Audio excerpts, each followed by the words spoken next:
టాలీవుడ్లోని గొప్ప దర్శకుల్లో త్రివిక్రమ్ శ్రీనివాస్ ఒకరు. ఆయన అచ్చమైన స్వచ్ఛమైన చిత్రాలను తెరకెక్కించారు.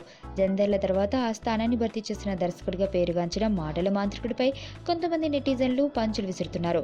పవర్ స్టార్ పవన్ కళ్యాణ్తో సినిమా చేస్తున్నారనే వార్త వెలువడినప్పటి నుండి ఇందుకోసం లోకల్ మూవీ నుంచి కథను కాపీ కొడతారా, ఇందులో విదేశీ చిత్రంలోంచి సీన్లు దించుతారా అని కామెంట్లు చేస్తున్నారు. ప్రస్తుతం సోషల్ మీడియాలో ఈ టాపిక్ పై హాట్ చర్చ కొనసాగుతుంది.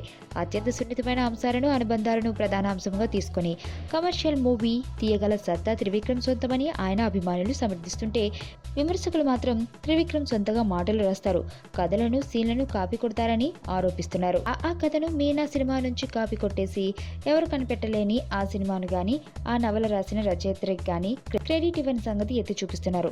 అంతేకాకుండా చిరునవ్వుతో నువ్వు నాకు నచ్చే సినిమాలోని కొన్ని సీన్లు ఫ్రెంచ్ మూవీ నుంచి దిగుమతి చేసుకున్నదేనని వివరిస్తున్నారు.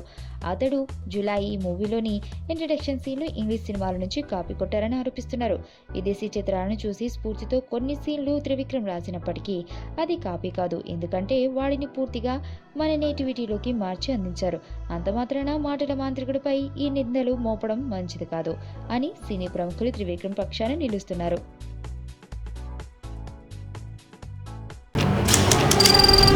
నీ స్నేహితుడు ఎవరో తెలిస్తే నీ క్యారెక్టర్ తెలుస్తుంది.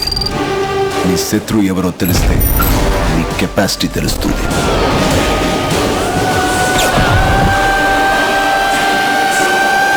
నా శత్రువుని సెలెక్ట్ చేసుకున్నాను.